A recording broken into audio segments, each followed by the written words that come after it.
I'm live. Okay, we're back. And was going to post this, well, yesterday maybe if I had gotten the box sooner, but I guess we'll start at the beginning. Okay, ever since I started doing this live thing, everything is backward with the placement of the camera to my hands and where the light source is. So you'll find that a little distracting, but I've gotten pretty good at navigating and being able to point at the right thing in the right place. I guess a lot of people didn't see my previous unboxing video of the JKOT boots, which I had listed as logger boots, but are not actually logger boots, but I'm not doing a comparison in this video. This is going to be mostly about the particular brand of boots. But for those of you who don't know, I'll show the previous boot. A logger boot typically has this high heel stack. Let's see, which optimally it should be over here to be by the camera.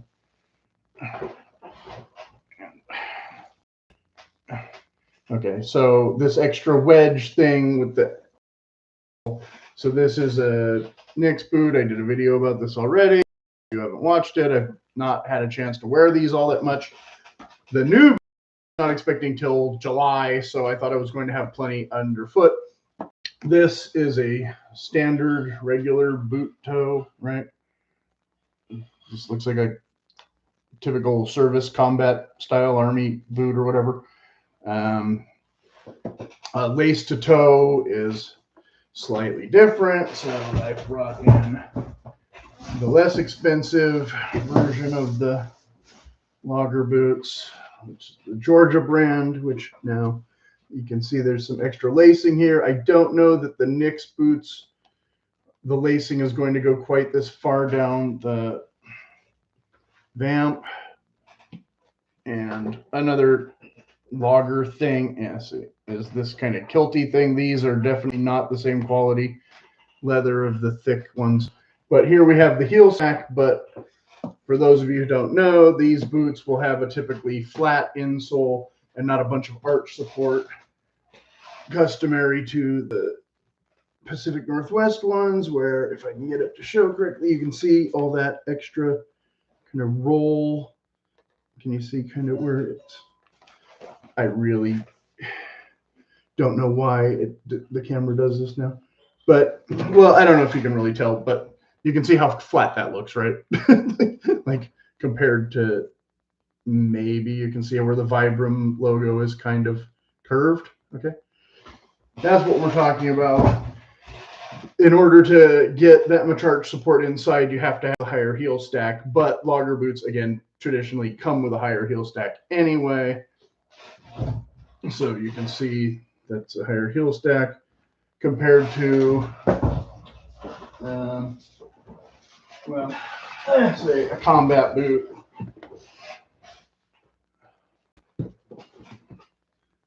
Where you have, this one's a little worn down, but where you have less of a heel stack. Now you could add a heel stack to a traditional hiking boot or other kind of boot, which is my first pair of logger boots had basically done that. They had, it seemed like they had cut this off and added leather stacking in here to what would have been a typical inch high rubber heel or whatever. So there's that. Okay, so now that we've explained logger boots to people who aren't already devotees, and we've shown what's in the $150 range to what's now more the $600 and up dollar range. Okay.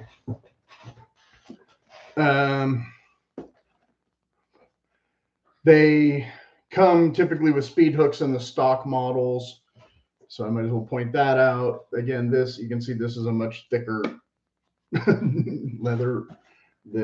This is here to protect the gusset of the tongue, which those Georgia boots don't have anything like that. The little thing here is strictly for decoration, and I swapped some out with some other boots and things. You don't, they're not for any reason other than aesthetic purpose with the other boots. Although this higher one, I forget if this came with the boot or I had to order this separately, but I did have to add this hole separately. And the one boot, I put it in the right spot, and the other boot, I didn't put it quite in the right spot. So I'll have to get a new one or adjust that with time. But these are the same size as those. Now, I was told that this will conform to my foot and break in, blah, blah, blah. I'm not sure if I should have ordered a wider width or not. I had a window with the new boots where I was going back and forth with the Grant Stone and the Truman boots and, debating the fit, and I ended up swapping out. Thursday boots and Truman boots don't offer any wide widths that I know of. Grant Stone, I was able to get wide widths. JK boots, I was able to get wide widths. So there was a window there when I could have gotten a wide width in these and then didn't. So we'll see how that goes. That might have been my mistake to not change that. One reason I wanted to show this, however, also this brown standard 64 leather or whatever they call it. Also, I got this one fast to get it here. There was a nicer color that I wanted more. But then when I saw the bison, I said, well, I'll get the bison one instead, because two browns are pretty similar, and I'll get the other brown one down the road if I really need another brown boot. I get a nicer one. This leather was offered in a lace to toe, and the bison was not. So when initially I called and asked for the lace to toe, they said they couldn't do it. So I was going to get this style of boot with a cap toe in the bison and get the other prettier leather in the lace to toe. Okay, that's why I'm saying I might be a guinea pig. I don't know. They turned around and sent me an email a couple weeks later, about 3 weeks later, saying, hey, we can do lace to toe bisons now. And I don't know how many people jumped on that bandwagon, or if I'm the only one or the first one making this video. So that might make me special. And I realize I've been talking for almost 8 minutes about the boots and I haven't even opened the box yet, but I felt all that was important to say before we do the actual unboxing. Okay, so here's the actual box. It's not been opened for a change. This is not a fake unboxing. Like half the time I try them on first. Maybe not half, maybe more than half. I don't know. I haven't been keeping score. So if you've watched my other videos and can say, hey man, you've only done like 2 real unboxings, you'd know better than I would, because yeah, whatever. Okay, so we have some brown paper, and we have some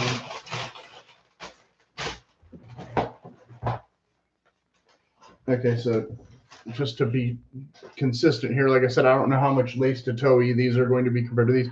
1, 2, 3, 4, 5. I gotta count on this side. Okay, so 12 total, and 4 at the bottom are eyes. I ordered all eyes this time instead of speed hooks, because I'm always complaining about speed hooks. Now, these will be more difficult to get used to when I break in and everything, but 13. Okay, so we have one extra eye, not 2. So it's not quite going as far down the vamp as maybe some lace to toes might, but I can hold that up and kind of show. But of course you can't see anything here because I got the kilty on this one. so again, these comparisons are kind of tough, kind of tricky, but otherwise similar but not exactly the same. And of course the camera in exactly the wrong spot for where I'm trying to show you what's going on here. Okay, so yes, I ordered the pull tab. Some people say you don't need that on a boot that's less than, I don't know, 14 inches high or something, but I don't care. I wanted it. And you got back vamp deal there. We've got The tongue. Now, again, this tongue leather is, I would say, a bit better than the ones JK includes. I didn't want any double colors or, odd variances in this particular one, no two-tone kind of thing or anything. So just a regular Shrunken Bison in the dark brown, not the black, and hooray. And of course the logger heel, again, the honey Vibram outsole, because I don't feel like breaking in the black ones or feeling that much rugged. They included the shoe cream in this. What else we got in here? This particular boot has Bison kilties. I also ordered some taller ones already that I forgot to bring in here for the video, but I won't be wearing those to break them in anyway, and then I'll probably use these for a little while and then switch to the taller ones once I feel like I am comfy in the boots. Because trying to break in this leather, it's a little bit thicker than, again, like I said, some of the other companies or whatever, so trying to get this to conform to my feet without also trying to break in this. So we'll save this for another day. They offer 3 different patterns of this. This is the pattern I like, maybe a little bit better than the flat round ones, but there's a different pattern. They call the Packer pattern or whatever, that I think is a little bit nicer. And I think that's what I got the other kilties in the Bison to have. I don't remember. We'll find out when the update video comes around. And then just a standard brass colored hardware. And show some stitching. And so here you have the mega double outsole again, though. That's why I was buying those OT boots, was to get that less of this midsole for more casual hiking use or whatever, maybe a little easier to walk and break in. Don't know. Because I haven't had a chance to really wear them yet because I was so busy trying on 4 different pairs to see what size actually kind of fit and all that. So again, this, I did get the Celestine toe because I wasn't getting the cap toe. So hopefully that's where I'm worried about the narrowness of it, because I got the artificial toe inserted. If you got the soft toe, I imagine the Bison would be a little bit more malleable than the regular leather, because it might be a little bit thinner. Yeah, the shaft anyway, definitely thinner. But yeah, I didn't get these to be destroy them tomorrow work boots at all, so I think they'll be fine, and we'll see how it goes. All right, let's show off the second one. See if there's any hidden surprises in the boot or whatever. We have the little title card. I usually like to do this kind of thing. Don't know if it's going to work. All right. And so yeah, here we have the rawhide laces, which again, same as these things. I may or may not use these during the break-in period, although typically I'm probably going to use regular boot laces, not rawhide ones, although they might look a little cooler with this leather. And so we've got quite a bit of texture visible, and if I can find out how to figure out how to show it in the camera. So hot off the presses, folks. And down the top there. So yeah, like I said, I'm kind of an experiment. We'll see how they fit. They do have that annoying half sock liner thing that ends. I thought I asked them to not do that. I thought I asked them to put in a full sock liner. I'll have to, I don't know if it'd be on my invoice, but I'm pretty sure pretty sure that was something I recommended, that obviously when they rushed through getting these to me 3 months early, they didn't bother to do that. So hooray. That is an annoyance. I don't really like that at all, especially when you're paying extra money for custom boots instead of just stock boots. When you make a request, you want them to honor the request. So that's a thing. Otherwise, I don't see. I mean, you can show the heel where the little nails go in or whatever, and the this and the that, and the stitching, the double, and the this and the that, the triple, and the heel counter and all that. Thing about the wider width with the JK boots, you will get a wider heel, so I don't know how much slippage I'm going to have to expect that going the wider instead of just trying to break in. But I really don't like having my toes crushed. That's really annoying. And she was talking about that feeling in the middle of the bottom of the ball of your foot where you feel like that wrinkle where everything's being compressed too much. I was getting that a lot with the White's boot. If you haven't seen my White's boot video about the Rose Anvil collaboration, you can go back and watch that one. We had a loose thread there. I have to snip that. Don't want to pull on something like that too much. And I didn't get any kind of special padded collar or anything. I just got the regular sort of collar. And I got the, like I said, the basic hardware instead of the antique hardware. Although I don't know. I think I like the look of the antique hardware, but I don't necessarily like it for every color of boot. So we'll see how I feel about that in the future. But it also costs extra for what's kind of basically the same thing. I mean, I assume this will look antique enough once it's dirty or scraped off enough. And again, like I said, I should have not put these guys. See the lace to toe, how much it looks the same.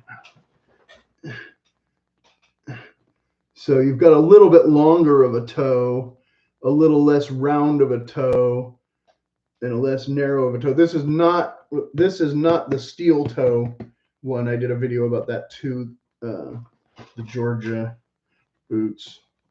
This is the standard, not the steel toe. So I have a little bit more length in the toes, but not necessarily needing more length in the toes. So we'll see. And also the wide widths, the toes get longer, which is actually kind of a peeve if you don't know that, because you think you have the right length of a boot, but then when you want a wider boot without all this extra clown thing going on, they give you that extra anyway. So it's hit or miss. In the case of the JK boots, adding that helped because I needed that longer without having to go all the way up to the next size or half size. But with this, it's already longer than some of the other boots I have, so should have more than enough toe room this way. I just don't know if I'll have enough toe room that, this way. We'll see. And like I said, I can't really hope for it to stretch out too much because I have the plastic cap, but the plastic cap ends somewhere up here, so probably not a huge factor. I got that more for just keeping the leather from getting all wavy and distorted. So that's almost 20 minutes, and I don't know if we learned anything that we didn't already know. If you have any questions or comments, you can if you have any questions, you can hit me up in the comments. That's their little oil that they send that I probably will not use on this at all because I don't think a bison, like I said, is going to be as difficult to break in as the standard leather. When I get around to conditioning that and all that kind of thing, won't be for quite some time, I'm sure. But I will try and do an update video once I've had a chance to wear some of these boots that I, again, didn't expect to have in so soon or ordered to get them in sooner in some cases and blah, blah, blah. Okay.